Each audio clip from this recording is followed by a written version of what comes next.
여러분 안녕하십니까, 진성호입니다. 추미애 법무부 장관이 윤석열 검찰총장의 직무를 정지시키면서 6가지 근거를 들었는데 그중 그동안 못 듣던 대목이 나옵니다. 바로 판사들에 대한 불법 사찰 의혹입니다.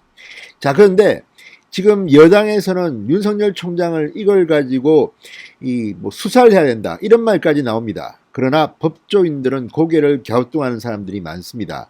과연 이게 사찰 맞는가? 그런데 이 부분에 대해서 조국 전 장관이 명쾌하게 분석한 트윗이 지금 화제가 되고 있습니다. 조국 전 장관이 8년 전 서울대 교수실을 썼던 트윗에 나온 이 사찰에 대한 정의입니다. 이걸 보면 추미애 장관은 한 방 먹었습니다. 빼도 박도 못하게 윤석열 검찰의 판사 성향 분석은 사찰과는 거리가 먼 것으로 보입니다.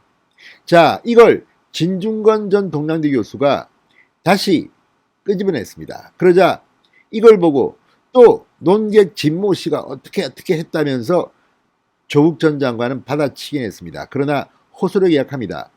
여기에다가 차호동 검사 같은 사람은 미국 케이스까지 뒤져서 이게 왜 불법 사찰이 아닌지를 말하고 있습니다.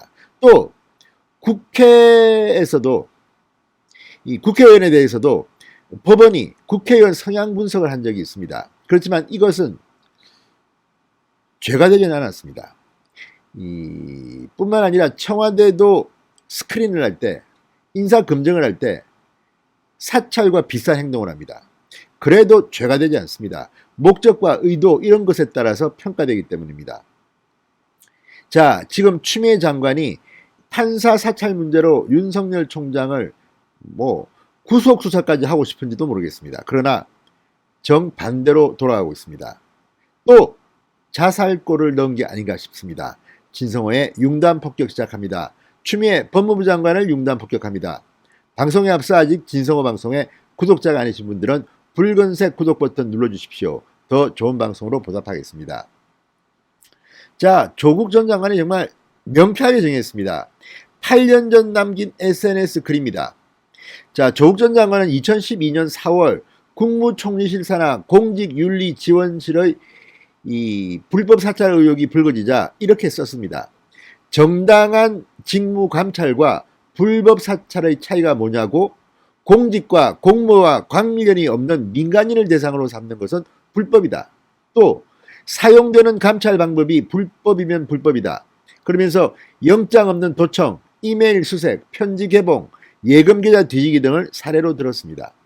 이 조국의 트윗 내용을 보면 지금 윤석열 검찰이 했던 것은 판사 성향 분석이지 불법 사찰로 보이지 않습니다.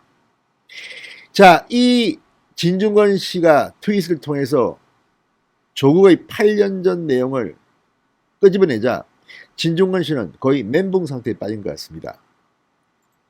자, 조국 전 장관은 이 글에 대해서 공개된 문건에는 판사의 이념 성향이나 인격에 대한 평가, 개인 취미 등이 기재되어 있다.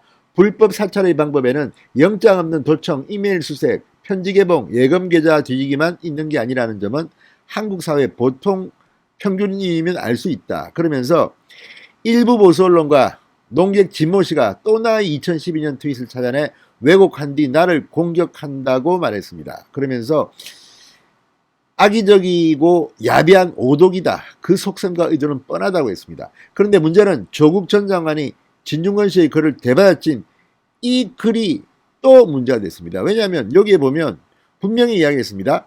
영장 없는 도청, 이메일 수색, 편지 개봉, 예금 계좌 뒤지기만 있는 게 아니다. 인격에 대한 평가, 이념 성향, 개인 취미 등이 기재되어 있다. 이래서 문제가 된다는 겁니다. 그런데 과연 그럴까요? 여기에 대해서는 이견이 나옵니다.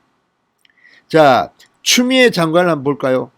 자, 판사 성향 분석 문서라고 해서 추미애 장관이 불법 사찰처럼 이야기했지만 실제로 조국 전 장관이 말한 이런 취미 이런 것들이 이미 드러나 있습니다. 자, 법조인 대관이라는 게 있습니다. 거기에 보면 추미애 장관은 이렇게 되어 있습니다. 취미가 음악 감상, 독서, 여행 이렇게 나와 있습니다. 이런 걸 취합해도 추미애 장관이 사찰을 당한 것입니까? 그렇진 않지 않습니까? 자, 법무부는 법조인 대화는 물론 언론 기사 검색조차 사찰이라고 합니다. 그렇지만 그렇지는 않습니다.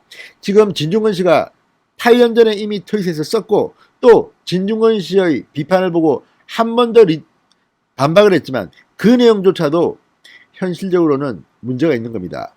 자, 차은성 전 대법관의 아들인 차호동 대구지검 검사가 검찰에 이런 글을 올렸습니다. 포털 검색으로 1분도 안 돼 캘리포니아 법관 1인에 대한 리뷰를 찾았다. 정보가 매우 적나라하다. 자, 차 판사가 찾은 자료는 이런 겁니다. 리 판사는 고집이 세고 통제에 집착하며 거만하다. 이런 세평을 모아놓은 미국의 한 법률 정보 사이트였습니다. 자, 미국 검사협회의 산하기관은 검사는 판사 스타일에 익숙해지도록 하고 공판 전략과 스타일을 그에 맞춰 조정해야 한다. 이렇게 장려하고 있습니다. 미국의 각종 법률 서적과 잡지 등은 검사와 변호사에게 판사의 배경, 캐릭터, 성향 등을 구체적으로 분석해 판사 설득 가능성을 높여야 한다고 조언한다고 합니다. 자, 그러면 우리나라는 어떨까요? 이미 과거에 법무부조차도 이 2007년 한미 FTA 체결 이후 투자자 국가소송 증가를 대비해서 주요 국제 중재인, 이른바 재판관입니다. 리스트를 만들고 이들의 판결 성향을 분석하는 대외비 자료를 만드는 것으로 확인됐습니다. 추미애 장관의 논리가 과거 법무부의 중재인 성향 분석 자료와 뭐가 다르냐? 그게 불법이면 이것도 불법이다. 이렇게 말합니다. 자, 어쨌든 추미애 장관은 윤석열을 올가맬 방법이 없나 봅니다. 원래는 라임 사건 이런 것들 가지고 공격하다가 그건 쑥 빠졌습니다. 이상한 것들을 막 했습니다. 뭐 윤석열 총장의 여론조사 지지율 1위 여기에 대해서 왜 가만히 있느냐 이런 걸 가지고 정치 중립성을 거론했습니다. 이게 맞는 겁니까? 자, 추미애 장관 이제는 조국 전 장관의 8년 전 트윗을 통해서도 묵사발이 되고 있습니다. 이처럼 논리적으로도 취약하고 그냥 감정적인 그런 공세를 통해서 윤석열 검찰총장을 추미애 장관은 끌어내릴 수 있다고 보는지 무능하다고까지 생각됩니다. 아무튼 조국 전 장관 8년 전에 괜찮았던 교수였던 것 같다는 생각도 듭니다. 명쾌했습니다. 이대로만 하면 윤석열 총장은 무죄입니다. 신성호의 융단 폭격이었습니다. 여러분 감사합니다.